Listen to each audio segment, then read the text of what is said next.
ध्यान से सुनो। जो मैं कहने जा रहा हूं वह कोई कहानी नहीं, ये वही भयानक सच है जिसे कल की पुराण और गरुड़ पुराण में दर्ज किया गया है। यह है कलयुग का अंत। कलयुग, जिसकी कुल आयु है 4,32,000 वर्ष। महाभारत के युद्ध के बाद इसकी शुरुआत हुई।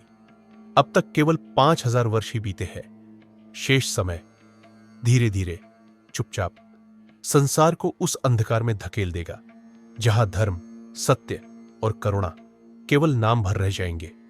जब यह युग अपने अंतिम चरण में पहुंचेगा तब मनुष्य मनुष्य नहीं रहेगा, और जो दृश्य सामने आएगा उसे सुनकर ही तुम्हारी आत्मा कांप उठेगी। पहला संकेत, जीवन का ह्रास। मनुष्य की आयु घटकर केवल 20 वर्ष रह जाएगी। 12 वर्ष का बच्चा बूढ़े जैसा दिखेगा, चेहरे पर झुर्रियां, सफेद बाल और शरीर रोगों से भरा। स्त्रियां 8-9 साल की उम्र में मां बनेंगी, लेकिन इतनी कमजोर होंगी कि अपने ही बच्चों को दूध तक न पिला पाएंगी।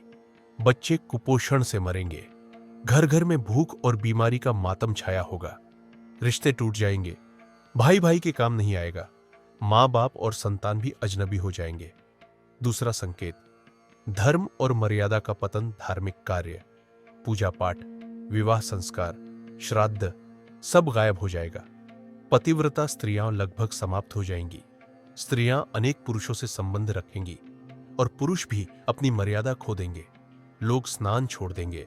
शरीर अपवित्र, आत्मा अपवित्र। भोजन मांसाहार और मदिरा पर आधारित होगा। सात्विकता खोजने से भी न मिलेगी। लोग भड़कीले कपड़े पहनेंगे और उनके मन में केवल भोग, लोभ और स्वार्थ होगा। रिश्ते छल और लालच पर टिके होंगे। तीसरा संकेत, प्रकृति का विद्रोह। धरती का संतुलन टूट जाएगा। वृक्ष फल फूल देना बंद कर देंगे। सिर्फ शमी वृक्ष रह जाएगा। गाय की पूजा नहीं होगी, उसे केवल मांस और दूध के लिए पाला जाएगा। मनुष्य इतना शोषण करेगा कि प्रकृति स्वयं विद्रोह करेगी। नदियां सूख जाएंगी, वन उजड़ जाएंगे, आसमान और मौसम अपना संतुलन खो देंगे। चौथा संकेत, वर्षा का लोप। आकाश वर्षा देना बंद कर देगा। खेत बंजर हो जाएंगे। अनाज छोटा, बेस्वाद और रोगकारी होगा। फलों में रस नहीं रहेगा। लोग बकरियों का दूध पीकर जिंदा रहेंगे। भूख और प्यास से लोग पागल हो जाएंगे। पड़ोसी पड़ोसी का दुश्मन होगा। भोजन पानी के लिए खून बहाया जाएगा। हत्या करना भी सामान्य हो जाएगा। पांचवा संकेत, 7 सूर्यों का उदय और फिर आएगा सबसे भयावह समय।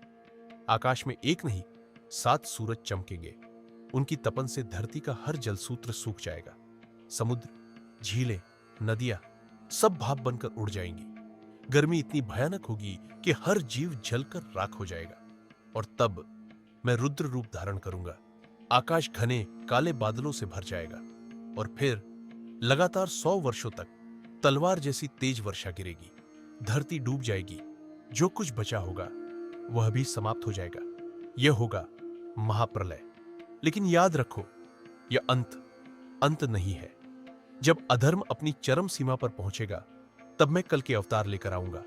पापियों और दुष्टों का संहार करूंगा और एक नई पवित्र सृष्टि की रचना होगी। उस नई सृष्टि में वही प्रवेश करेंगे जिन्होंने धर्म, सत्य और भक्ति का मार्ग नहीं छोड़ा होगा। तो सोचो, जब 7 सूरज आकाश को आग बना देंगे, जब 100 वर्षों तक प्रलय की वर्षा बरसेगी, तब तुम कहां खड़े होगे? धर्म के मार्ग पर या इस अंत का हिस्सा बनकर?